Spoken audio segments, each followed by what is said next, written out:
La fille était couchée dans le fossé, son téléphone sonnant encore quelque part sous son corps, le sang s'accumulant dans la poussière rouge du Texas, et Silas a presque passé devant elle en voiture. S'il avait gardé ses yeux sur la route, s'il avait ignoré ce étrange scintillement de mouvement dans son rétroviseur, s'il n'avait pas jeté son camion en marche arrière et trébuché dehors dans la lumière mourante, l'histoire ne serait jamais arrivée, et ni sa deuxième chance à la vie. Cette chaleur du soir était brutale. Le genre qui colle à votre peau et vous fait sentir comme si vous respiriez à travers un tissu mouillé. Le ciel au-dessus de la longue route de ferme vide saignait orange et violet. Le soleil tombant derrière les arbres en désordre comme s'il abandonnait. Silas a essuyé la sueur de son front avec sa main tachée d'huile et a ajusté sa prise sur le volant. La combinaison de mécanicien bleu marine collait à son dos. Le patch Heisig fané sur sa manche à peine visible plus. Une relique du petit atelier de bord de route qui le gardait à peine en vie. Il était fatigué. Il avait faim. Il était fauché. 47 $. C'était tout dans son portefeuille. 47 $ pour se nourrir et sa fille jusqu'à vendredi. 47 $ pour prouver qu'il pouvait encore être un père. Un client avait appelé 1 heure plus tôt. Voix paniquée et essoufflée, a dit que sa BMW était tombée en panne sur la route Comté 14, le vieux tronçon qui passait la carrière abandonnée. A dit qu'il se précipitait pour prendre un vol et paierait double si Silas pouvait y arriver vite. Il laisserait les clés sous le paillasson et virerait l'argent dans l'heure. Alors Silas avait embrassé sa petite fille au revoir, l'avait laissée avec Mme Patterson à côté et avait conduit 20 000 ans vers nulle part avec l'espoir dans sa poitrine. L'espoir était tout ce que Silas avait laissé ces jours-ci, mais la voiture n'était pas là. Il s'est garé et coupé le moteur et est sorti. Rien, juste le silence, juste la chaleur. Juste le chant sans fin des grillons et le murmure de l'herbe sèche se pliant dans le vent. Il a vérifié son téléphone. Pas de signal. Le numéro du client est allé directement à la messagerie vocale. Silas a fermé ses yeux et a laissé échapper un lent souffle. Encore, la vie lui faisait ça depuis des années. Chaque fois qu'il tendait la main vers quelque chose de bon, le sol s'effritait sous lui. Il était un homme debout, au bord de la survie, et il le savait. Il s'est tourné pour remonter dans son camion quand quelque chose a attiré son œil près du fossé, à moitié caché par les broussailles. D'abord, il a pensé que c'était un sac, peut-être des vêtements que quelqu'un avait jetés. Puis il a vu la main, sa poitrine bloquée. Silas a oublié son camion. Il a oublié son épuisement. Il a tout oublié sauf la forme gisant immobile dans la terre rouge. Ses bottes ont claqué contre le gravier alors qu'il courait. Des années de formation de secouriste, formation qu'il avait enfouie profondément après qu'ils aient pris sa licence, ont explosé de nouveau à la surface. Là, affaissée sur son côté avec ses longs cheveux foncés éventés sur son visage, était une jeune femme. Elle portait un t-shirt beige poussiéreux et un jean foncé, tous deux tachés de sang et de terre. Une entaille courait le long de sa ligne de cheveux. Ses lèvres étaient pâles, presque bleues. Sa respiration venait d'un halètement peu profond et brisé. Silas est tombé à genoux à côté d'elle. « Madame, pouvez-vous m'entendre? » Pas de réponse. Il a pressé 2 doigts à son cou. Le pouls était faible, filiforme, mais il était là. Elle était vivante, à peine. Ses mains ont bougé par instinct. Il a incliné sa tête, vérifié ses voies respiratoires, examiné la blessure. La coupure n'était pas le problème. Les ecchymoses sur ses côtes étaient des saignements internes, peut-être un poumon perforé. La peur le griffait. Il n'avait pas d'hôpital à proximité, pas de renfort, pas d'argent pour payer ce dont elle aurait besoin. Il était un mécanicien déshonoré avec une fille à nourrir et rien à offrir. Mais quelque chose de plus profond que la peur est monté en lui. Il ne pouvait pas la laisser. Silas a couru vers son camion et a attrapé son vieux kit de secouriste. Celui qu'il gardait sous le siège, même si cela lui brisait le cœur chaque fois qu'il le voyait. Il est retourné à son côté, main stable, esprit calme. Il a stabilisé ce qu'il pouvait, appliqué une pression, lui a parlé même si elle ne pouvait pas entendre.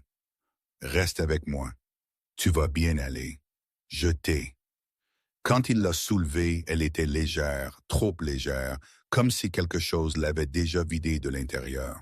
Il a chancelé sous le poids de sa survie, ses muscles brûlants, ses poumons hurlants, mais son cœur a refusé de s'arrêter. Il l'a allongé sur le siège passager et a appuyé à fond. 18 minutes. C'est le temps qu'il a fallu pour atteindre la petite clinique rurale en dehors de Dripping Springs. 18 minutes de prière, de regarder sa poitrine se lever et tomber dans le coin de sa vision, de supplier Dieu pour juste une autre chance de prouver qu'il pouvait encore sauver quelqu'un. Les infirmières l'ont précipité à l'intérieur. Silas s'est effondré contre le mur, sa combinaison tachée d'huile maculée de son sang, son visage marqué par des années de soleil et d'échecs. Des heures ont passé.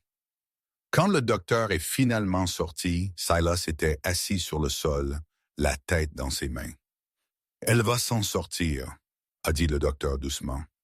Silas n'a pas réalisé qu'il pleurait jusqu'à ce que les larmes frappent ses phalanges.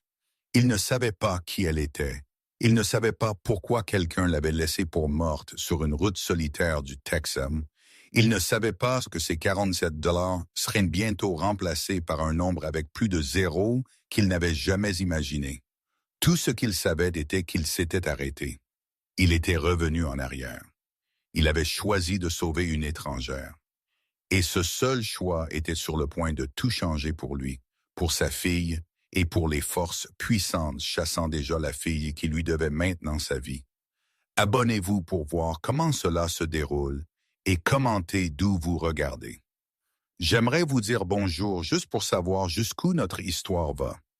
La clinique sentait l'antiseptique et le vieux café.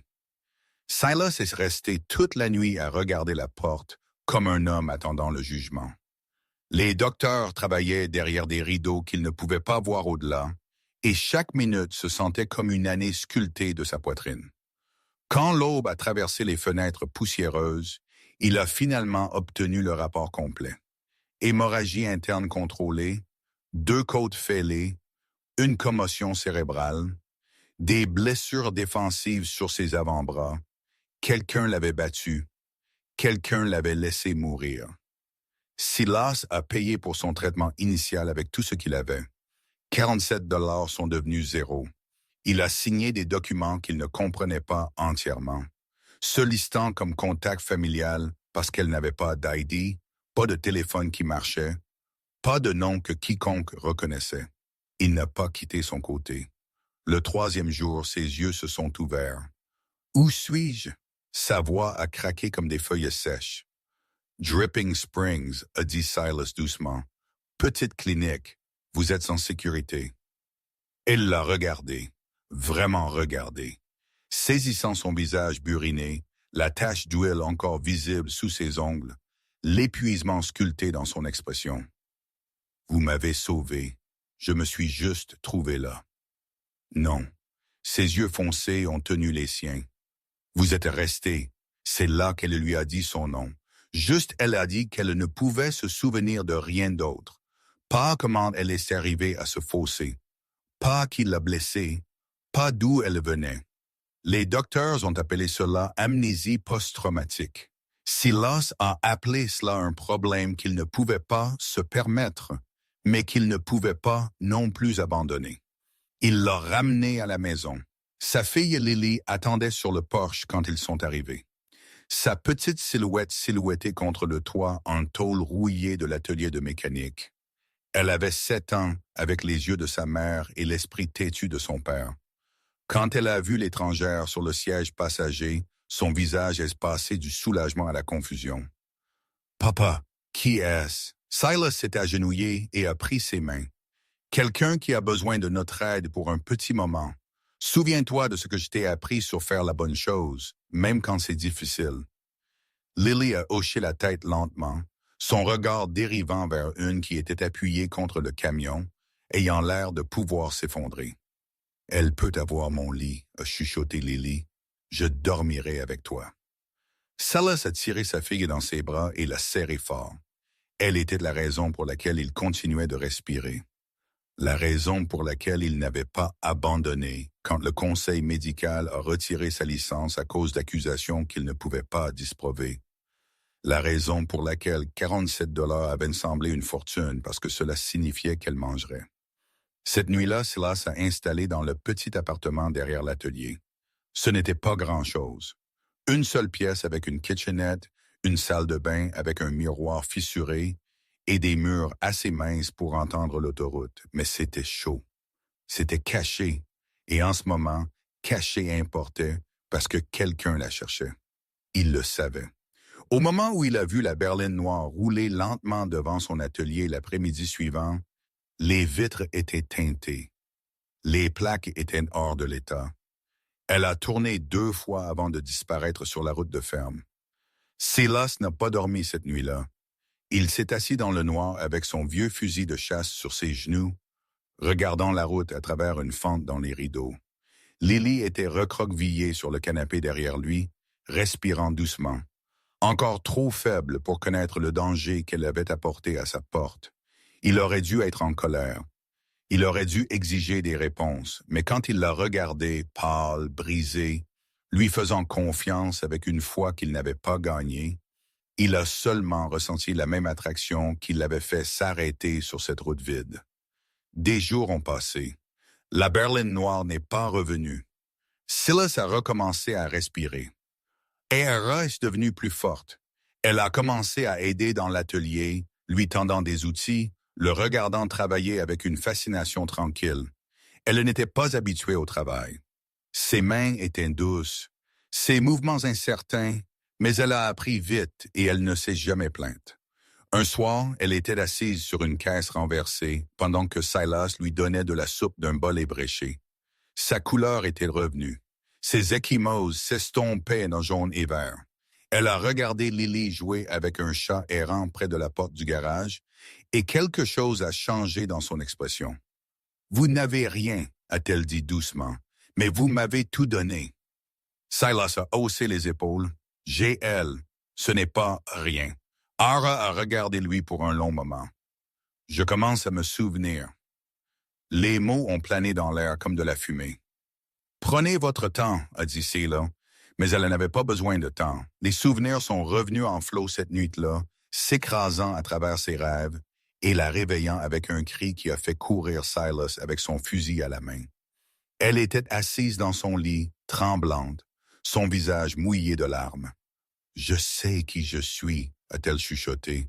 Je sais qui m'a fait ça. » Son nom était Sterling, la seule fille de Cyrus Sterling, fondateur de Sterling Industries, un empire technologique qui s'étendait de la Silicon Valley à Manhattan. Elle avait été kidnappée il y a 6 jours lors d'un événement caritatif à Houston. Les hommes qui l'ont prise voulaient un levier sur son père.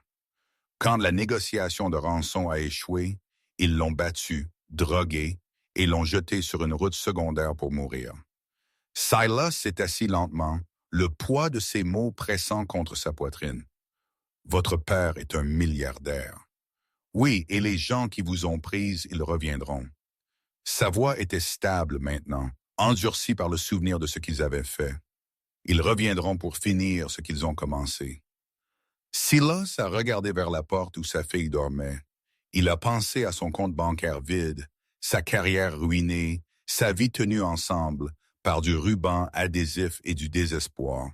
Il a pensé à s'en aller, à livrer cette femme aux autorités et à s'en laver les mains. Mais ensuite, il a pensé à se fausser, ce pouls faible sous ses doigts, ce choix qu'il avait fait quand personne ne regardait.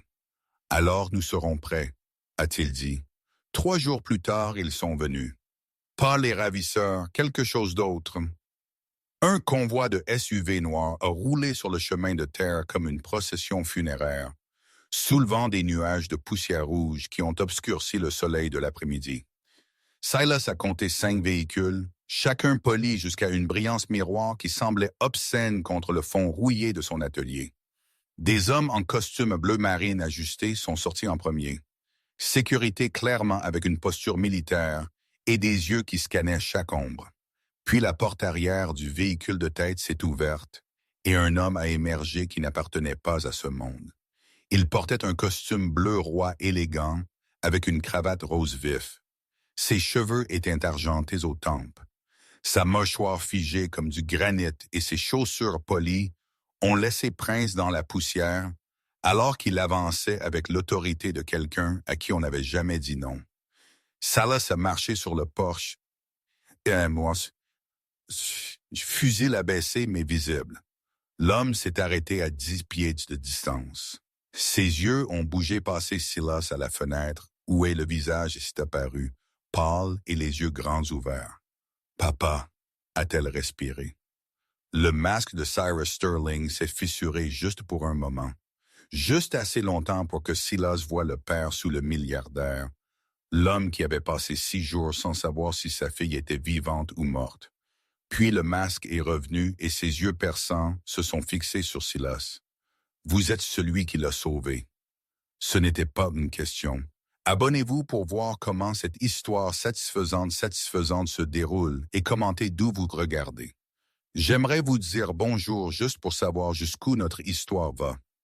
Le manoir à Dallas s'est élevé du paysage comme quelque chose sorti d'un rêve fiévreux. Lustre en cristal, sol en marbre, personnel impressionné uniforme qui bougeait comme des fantômes.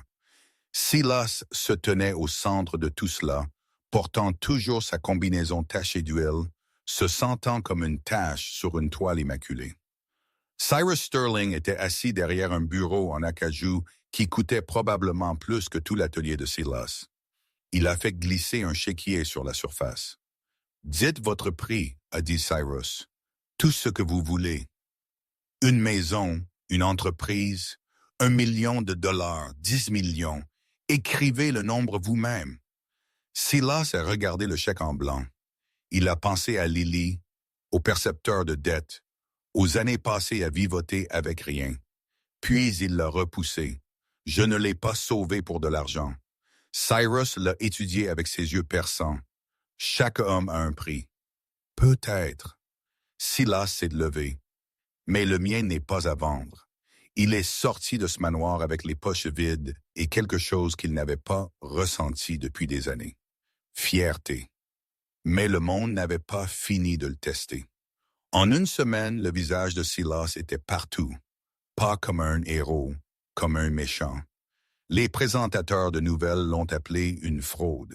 Les gros titres hurlaient à propos d'un secouriste déshonoré qui avait mis en scène le sauvetage pour le profit. Des sources anonymes ont affirmé qu'il travaillait avec les ravisseurs. Son passé, le licenciement abusif, la licence révoquée a été traînée dans la lumière et tordue en quelque chose de méconnaissable. Lily est rentrée de l'école en pleurant. Des enfants avaient appelé son père un criminel. Silas l'a serré fort et a promis que ça passerait. Mais tard la nuit, quand elle dormait, il s'est assis seul dans le noir et s'est demandé s'il avait fait une terrible erreur. Lara l'a appelé le lendemain matin. « Ce n'est pas mon père », a-t-elle dit rapidement. « Ce sont ses rivaux, les mêmes personnes qui ont ordonné mon enlèvement. Ils essaient de vous détruire parce que vous êtes une extrémité lâche. Alors peut-être que je devrais disparaître. » Non. Sa voix était d'acier. « Vous avez sauvé ma vie. Je ne les laisserai pas prendre la vôtre. » Elle lui a demandé de la rencontrer à Houston. Contre chaque instinct, il a accepté. L'embuscade sur l'autoroute a eu lieu à 30 milles en dehors de la ville. 3 SUV noirs les ont enfermés sur un tronçon de route vide. Silas a vu les armes avant que le premier coup de feu ne brise la vitre arrière, et Ara a crié.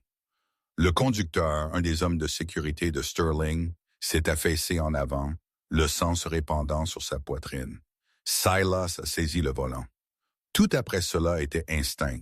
Des années de travail sur les moteurs lui ont dit exactement à quel point il pouvait pousser le véhicule. Des années de formation de secouriste ont gardé ses mains stables quand la panique aurait dû prendre le dessus. Il a dévié, accéléré, utilisé le terrain comme une arme. Quand un des SUV s'est mis à côté, il l'a percuté, l'envoyant s'écraser dans le garde-fou. Quand un autre a essayé de les couper, il a trouvé un espace qui n'aurait pas dû exister et a filé à travers à 80 mm. Quand Ara a reçu une éraflure de balle à son épaule, il l'a guidé à travers l'application de pression tout en naviguant un virage en épingle à cheveux qui aurait tué un conducteur moindre. Ils sont arrivés à Houston avec le moteur fumant et les pneus déchiquetés, mais ils l'ont fait. Le gala était 3 nuits plus tard. Le plus grand événement social au Texas, fréquenté par des politiciens, des célébrités et chaque acteur majeur de l'industrie technologique. Silas n'était pas supposé être là. Il était supposé être caché, attendant que la tempête passe. Mais Cyrus Sterling avait d'autres plans. La salle de bal est devenue silencieuse quand le milliardaire a pris la scène. Des caméras ont flashé, des reporters se sont penchés en avant, et puis Cyrus a dit les mots qui ont tout changé. Cet homme a sauvé la vie de ma fille. 2 fois, il n'a rien demandé. Il a refusé le paiement. Et quand de puissants ennemis ont essayé de le détruire, il a continué à se battre non pour lui-même, mais pour elle. Silas est resté figé tandis que Cyrus continuait. Aujourd'hui, je blanchis publiquement son nom. Les allégations ont été fabriquées par des rivaux corporatifs qui font maintenant face à des accusations fédérales. Silas n'est pas un criminel. Il est un héros et je finance personnellement son rêve. Un centre de traumatologie gratuit pour les pauvres, doté des meilleurs professionnels de la médecine du pays. Les applaudissements étaient assourdissants, mais Silas l'a à peine entendu. Il regardait Lily, qui se tenait à côté de Ara dans une robe que quelqu'un lui avait achetée, des larmes coulant sur son visage alors qu'elle regardait son père devenir quelque chose de plus qu'un mécanicien en difficulté. Il regardait son futur. Des mois plus tard, la clinique a ouvert dans une petite ville du Texas en dehors d'Austin, équipement de pointe, personnel de classe mondiale et une politique que personne ne serait jamais refusée par manque d'argent. Silas le dirigeait lui-même, sa licence médicale restaurée, son nom blanchi, son but renouvelé. Ara visitait souvent. Elle et Lily étaient devenues inséparables, la fille du milliardaire et l'enfant du mécanicien. Liée par quelque chose que l'argent ne pouvait pas acheter, elle a aidé à financer des bourses, des programmes communautaires et une fondation dédiée à aider les parents célibataires en crise. Et chaque soir, quand la clinique fermait et que le soleil se couchait sur les collines de Texas, Silas s'asseyait sur le porche avec sa fille et se souvenait de la nuit où il a failli passer devant une femme mourante dans un fossé. Il était revenu en arrière. Ce seul choix lui avait tout donné. Pas la richesse, pas la célébrité, mais la chance de prouver que l'intégrité d'un père, sa volonté de faire ce qui était juste quand personne ne regardait, était le plus grand héritage qu'il pouvait jamais laisser derrière lui. Abonnez-vous pour voir plus d'histoires satisfaisantes comme celle-ci et commentez d'où vous regardez. J'aimerais vous dire bonjour juste pour savoir jusqu'où nos histoires se sont.